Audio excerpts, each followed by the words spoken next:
Hey everyone, Scott Sillari, and welcome back to the Harrelson Hangout with the man himself, Greg Harrelson. We're excited to be back on, and we have Alex. Alex, what's your last name again? I'm sorry. Singleton. Singleton. That's so easy. Alex Singleton. And Greg, yeah, take it away, man. I mean, I love doing these because it's a live coaching call, and again, just with your staff and your business, where you're able to, coach them up and give them a good path and plan to be successful. Absolutely. Well, hey, let's get it on. Alex, I'm excited to kind of connect. I mean, obviously we get to see each other every day, but to kind of have like a little formal coaching call where we're just kind of the spotlight's on us, and there's going to be people that are going to hear this coaching call all around the country. So I just want to say thank you for participating and allowing yourself to be transparent and share with the real estate industry, and let's get into it. So real quick though, let's kind of let people know who you are. Alex Singleton, how long have you been a licensed real estate agent? Almost 3 years now. You've been here, been licensed for 3 years. Yep. And you and I are newly, have newly connected, and we've been together. How long have you been at my office? Since about January, 1st of January.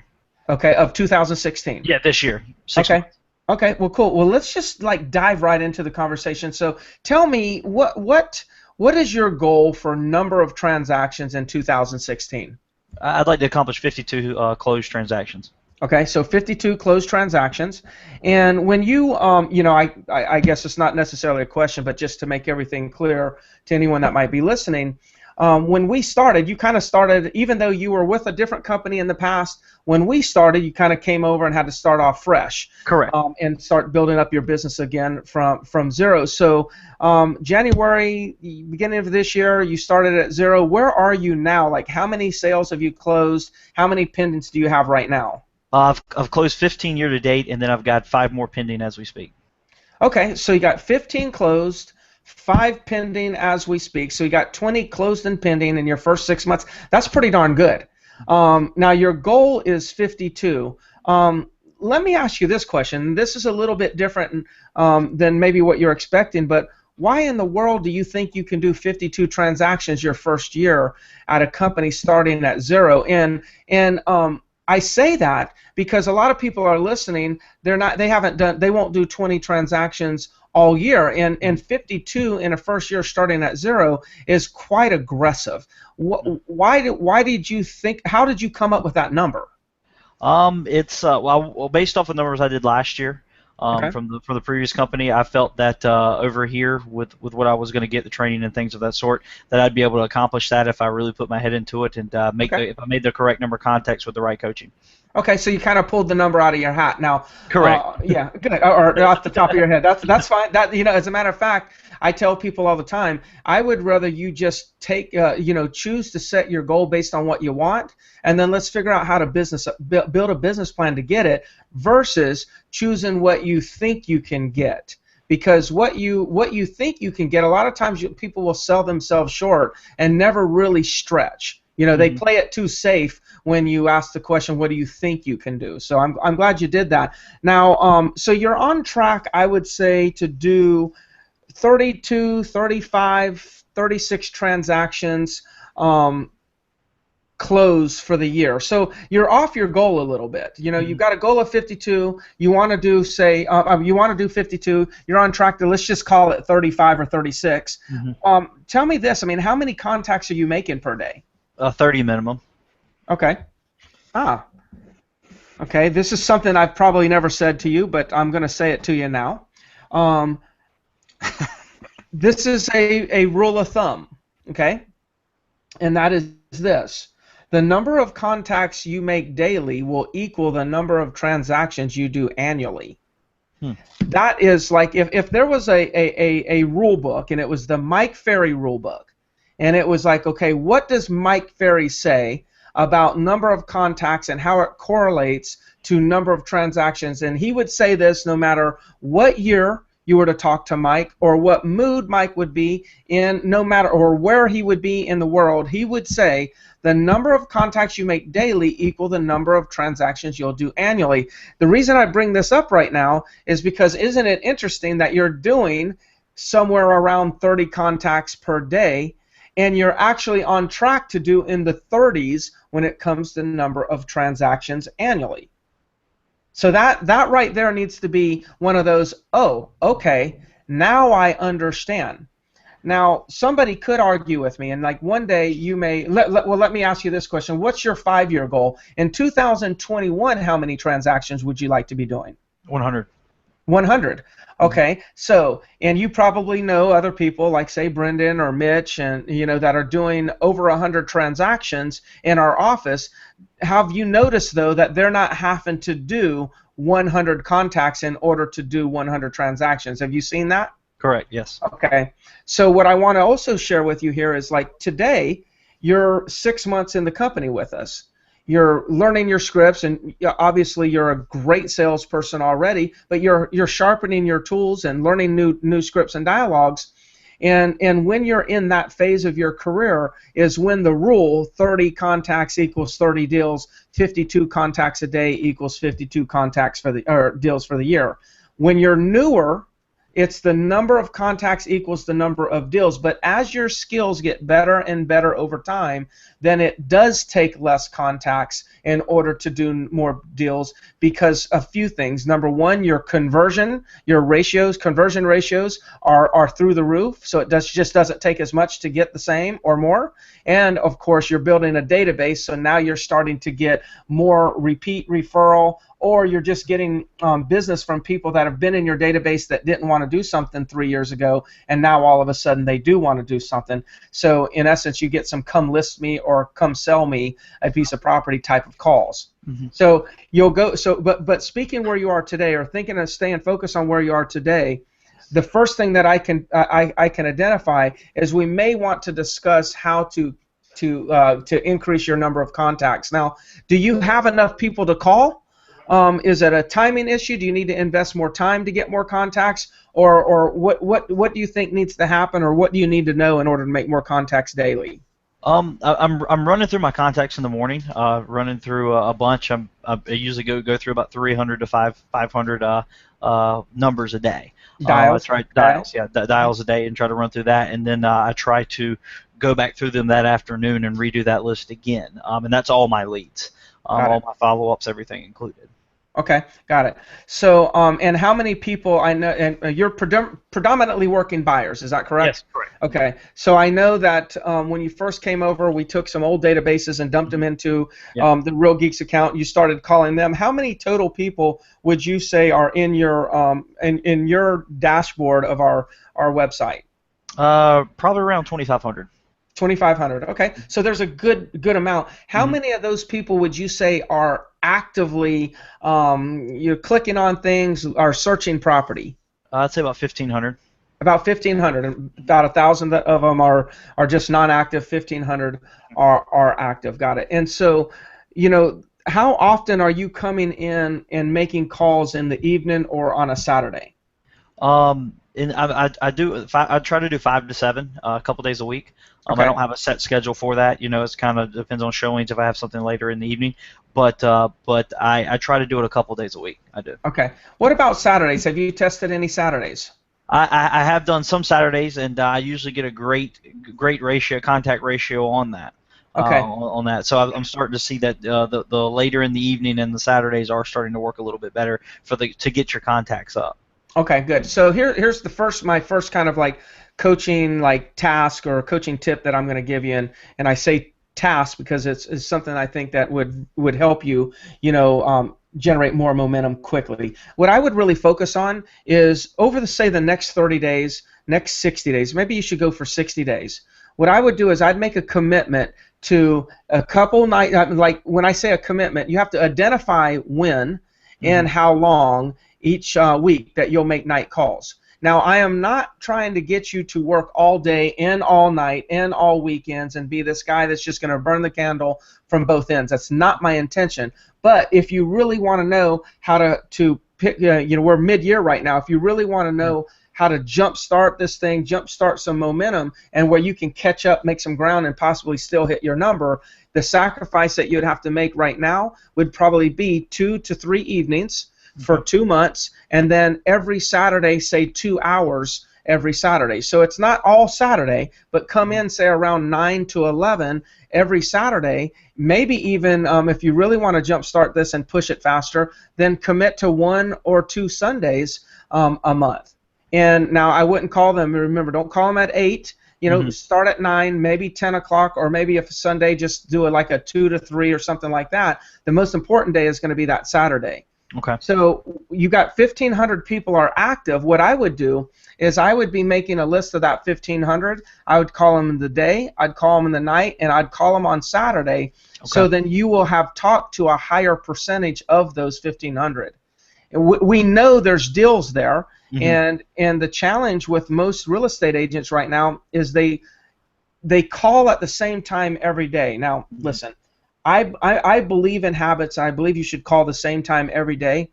But the reality is this. If you call somebody 3 times the same day or at the same time for multiple days in a row, they're likely never to be home at that time. So not only are you wasting your time dialing somebody who's never going to answer, but you just have no chance to actually, you know, to make a contact with that particular number. So you need to figure out how, and maybe you have done this, but figure out a way to mark them in the database where after you've called them multiple times, maybe tag them a PM call or night call, and then try to segment your database on these people never answer during the day, segment it to a PM call, and then when you do the PM and the Saturday, now pull that particular list and only focus on that. So that is something that, again, I'm not going to tell you, hey, work 7 days a week for the rest of your career. Absolutely not. But if you want to do something right now to jumpstart momentum and be able to have a better shot at making that 52, this would be the route to go. Okay. Questions or thought on that particular task? No, I agree, because I do get a lot of I can tell they're house phones, you know, home phones, and I have been trying to tag them, you know, after 5, with a tag saying after 5, you know, try to give them a call because obviously they're at work. During the day. So I'm trying to work with that as well, but I need to commit to it rather than just try it.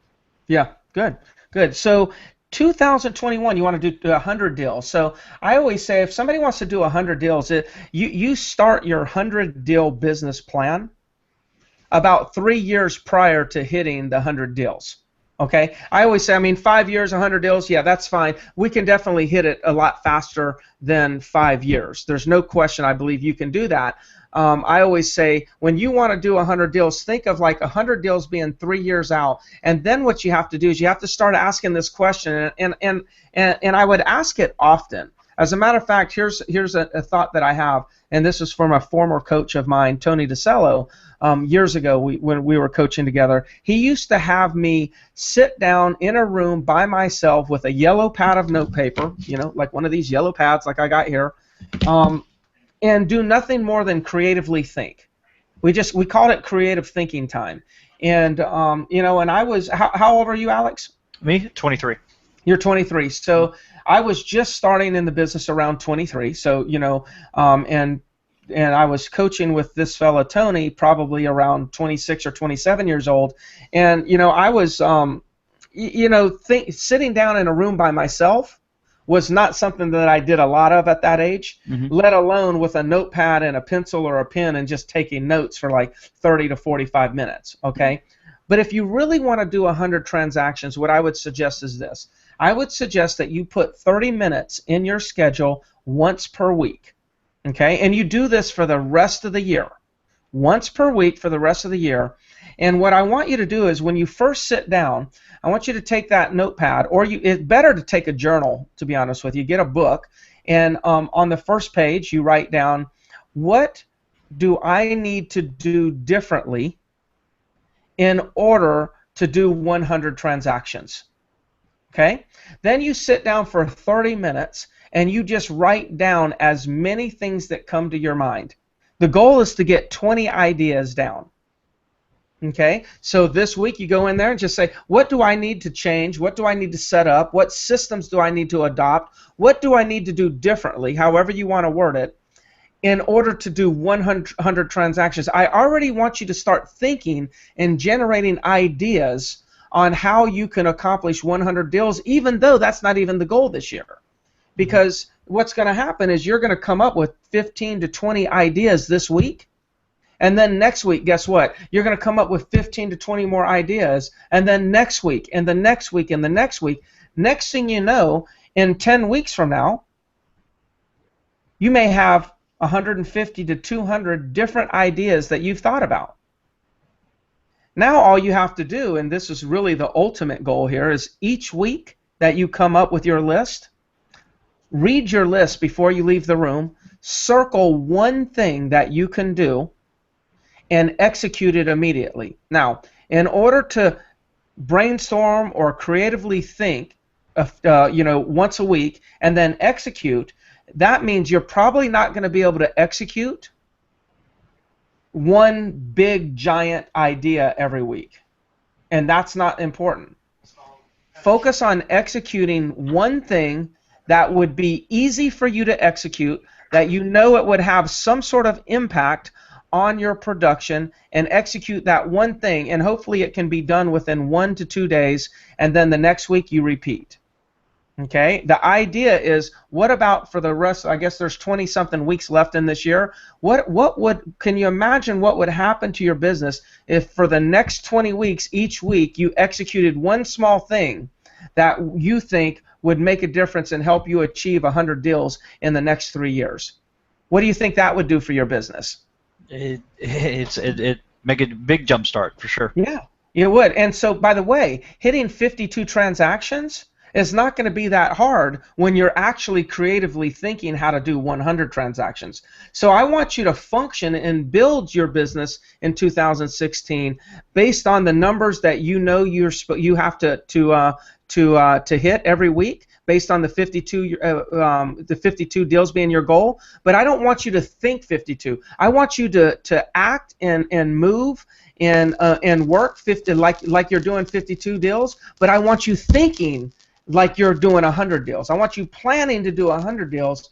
And if you'll take your 52 deal actions and you'll take your 100 deal mindset, then the last thing we got to worry about is falling short in 2016. And trust me, you'll have huge momentum in 2017 to hit a much bigger number. And who knows, we might actually be going for 100 in 2017 if you spend enough time creatively thinking. So any thoughts or any questions on that? I'm kind of throwing on a lot of task on you. I don't always do that on these calls, but it's just coming to me, and I've got to let it flow. No. I get it. I appreciate it. It makes sense. I mean, you don't know it till you hear it. Yeah, and the key is a lot of us underestimate or just are completely unaware of how much what I call intellectual capital we really have. We all want to put our bodies to work. We want to stand up and make our calls. We want to use our hand to dial the phone. We're always physically, leveraging our body. But one of the things that we lack in is we lack the commitment to leverage our minds, and our mind's a muscle too. And what I'm trying to do is get you to start.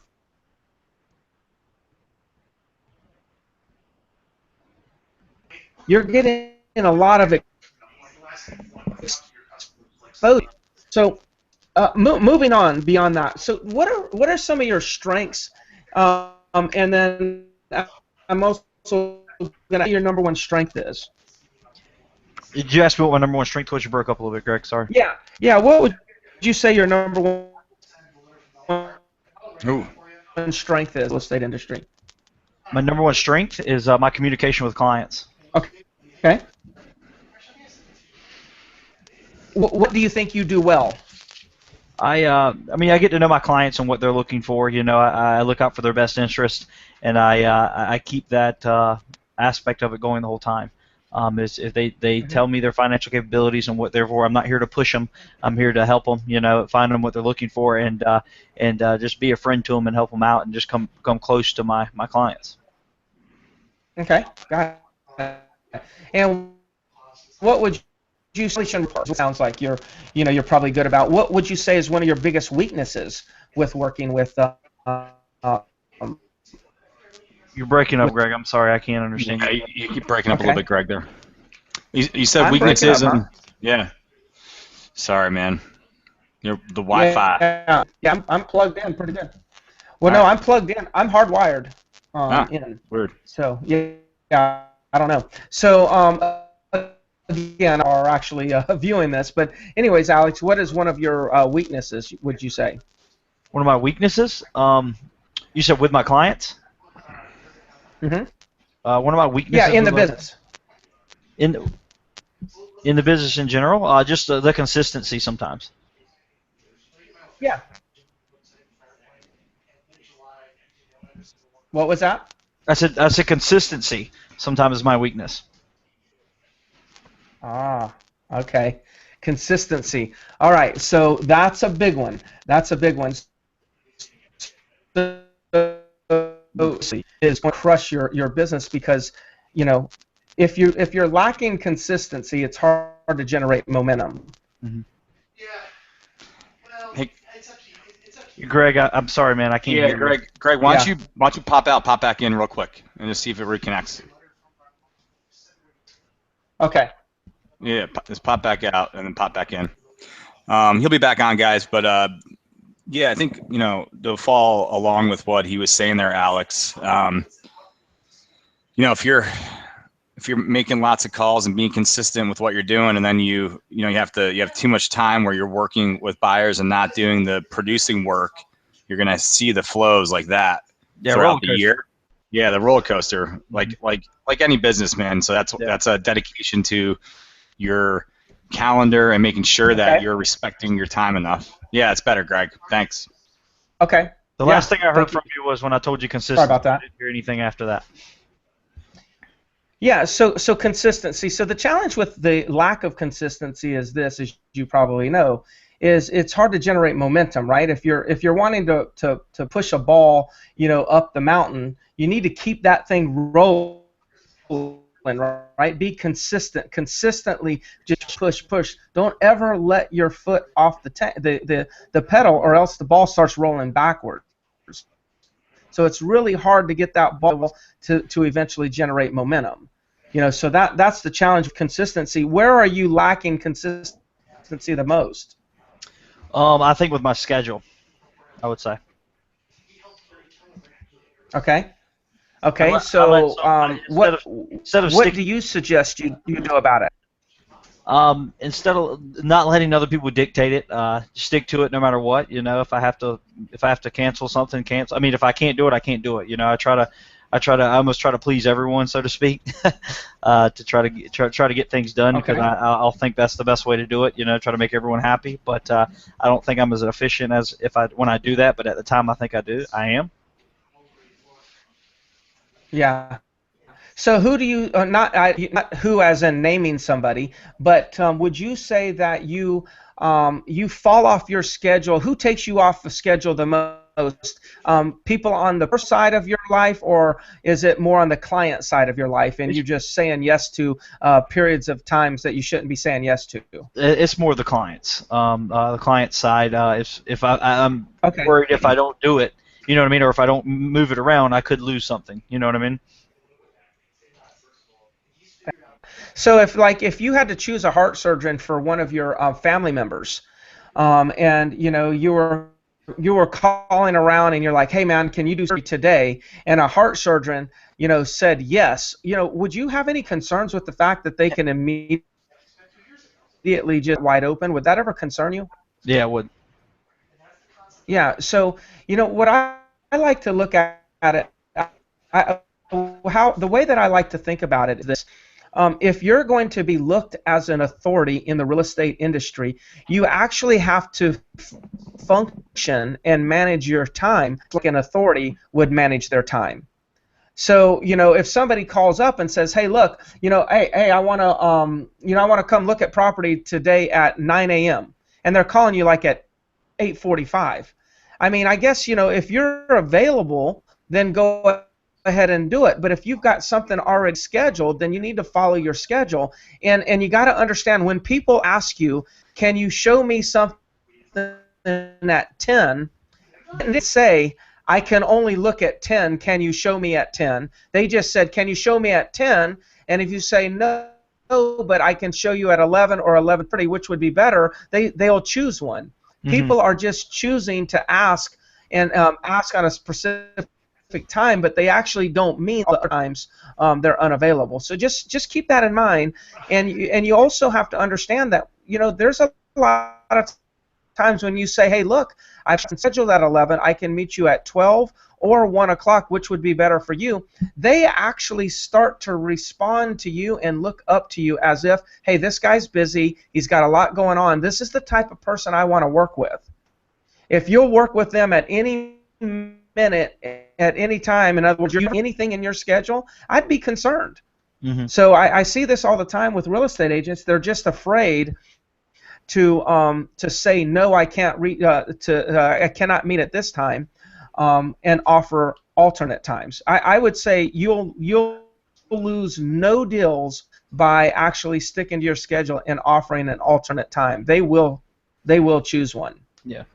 Yeah, Okay. I agree 100%. What do you think causes you to do that? The fear, like I said, the fear of. What do you think it is, Alex? Maybe it's just a pattern that I've always had. I didn't know. You know what I mean? Or like attachment? Yeah, maybe. Yeah, maybe. Yeah. Maybe. Well, I would say maybe that. A fear of loss. I would say that because fear of loss. Attachment of that. Yeah. That if I'm not there or if I'm not doing it, it's not right or it's not or I'm going to miss something.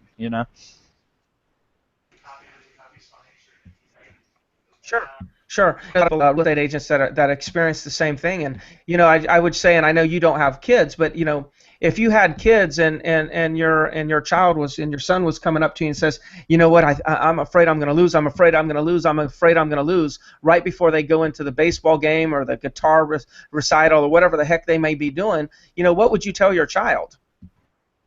I'd find some way to pump him up. Get him with the right mindset of they're going to win. Losing is not an option. Yeah, because if they keep focusing on the possibility of losing, their chances of losing actually increases dramatically, right? Mm-hmm. Yeah. Well, so you know this. Now it's just a matter of you have to be the parent and the child here, and you have to understand that's just you, little Alex, being scared and fearing and attached. Now you have to be the big Alex and say, hey, little Alex, stop that. There's no possible way to lose this situation. I just need to commit to my schedule. Mm-hmm. So you just got to practice the same thing on yourself as you would actually coach or teach. That's really my point. What were you going to say, Scott?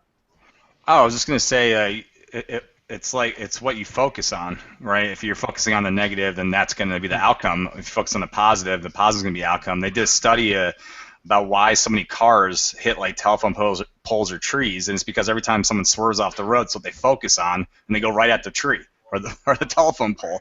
But the odds of like all the space in between, they shouldn't be hitting it, right? So it's like something like innate in our brain. You gotta focus on the positive, and then your outcomes will be different. Yeah. So the last thing I'm going to leave you with, Alex, is this. You want to do 100 deals coming up, okay? So you've closed 50 ending. Let's just say you're going to hit, you turn it up, you hit your 50 deals this year. Next year you do another, obviously more than 50. The things that I want you, because predominantly, majority of your deals are buyer side transactions. One of the things that I want to make you aware of is you need to start building your listing inventory for the future. So a buyer's agent out there listening right now, this is a must. You've got to do it. Or anybody that works with a lot of buyers. Here's what you got to do, Alex, to make sure that you really build your business on a solid foundation. You need, and we use the Real Geeks website. So, there's a way to, and you probably know how to save a sold search for somebody so they can get a notification of all the solds. Are you putting all of your buyers, are you saving a sold search so they can get a monthly report on all of the things that are selling, not the listing report, but a report that is sold in the community on a monthly basis? Are you doing that right now? After they buy, no, I'm not. I'm not setting up a sold search. Okay. Okay, and most buyers agents aren't doing this, and I just said, hey, this is a nugget that you need to exercise. So again, if I was going back to earlier in the call and I said, hey, you need to do more creative thinking. Okay, one of the things that may come up, and it won't now because it's coming up today, but so probably won't come up in your thoughts. But one of the things that when I was creatively thinking, I said, gosh, anytime I make a buy or sell today, I need to start communicating to them and with them every single month, once or twice a month, to them, every single year in that fashion until they want to sell. Because everybody that you're selling a property, in 5 to 6 years from now, they're going to be contemplating the possibility of listing that property and selling, either buying something bigger, buying something smaller, leaving the area, whatever it may be, or maybe it's just sending you referrals. So what you want to do is you want to save them on a sold search for the community that they bought in. Do that through our website. And set it on monthly. So every month they're going to get a report from you, and it's going to show these are the homes that are listed, these are the homes that are sold, these are the homes that are pending, here's the prices, here's what they closed at. And that's, once you set it up one time, it's done. Every single month until you turn that off. So I want you to start already looking for this. What we're doing now is we're farming for future listings. This is the future. This will be your 5-year listing inventory. A big portion of it will actually come from the past sales from 5 years before, or 5 years in the past. So next year, you do this again. And guess what? Now, instead of today's sales are potential listings in 2021. 2017 sales are potential listings for 2022. So if you'll start, you're 23 years old. If you'll start doing this now, when you're 25, 26, 27, you may wake up at the beginning and have an automatic 15 to 20 transactions coming to you just because you actually communicated with these people consistently throughout the years. And we know that real estate agents typically do not communicate well with their past clients and centers of influence. Any questions? You do know how to do the sold search? Is that correct? No, I've been for that old database I was going through. If anybody bought, you know what I mean, back in the day with us, and no one did anything with the setting them up on sold searches. So. Okay, good. So now you want to set it, make it a system where every time you close, you set them up on a sold search, and so you'll be communicating with them. Of course, it's future business. Yeah, I didn't think about that, but yeah, I agree. Okay, cool. Any other questions, thoughts, or anything I can help you with? We've been going on for about 30 minutes. I try to keep it around the 30-minute, but anything else on your mind that I can share, maybe some ideas on? Well, no, I mean, that was my uncertainty about my contacts I was making. Was it enough? So obviously I need to bump it up to 52 if I'm going to do 52. So that's going to be the first adjustment, and staying stricter to the schedule. Awesome. Yeah. So remember, I want you to work the 52, but I want you to think the 100. Okay. Okay. All right, Scott. Hey, for everybody that's tuning in, and whether you're seeing it on replay, I really appreciate you joining in on the Hangouts with Harrelson. I enjoy contributing to the real estate community. If there's anything that any topics you would like us to address in future hangout, whenever you see this on social media, and we'll make sure we address it and put it on the list. Awesome. Yeah, everyone, thanks for watching, and thanks, Scott. Yeah, for sure. Appreciate it, guys.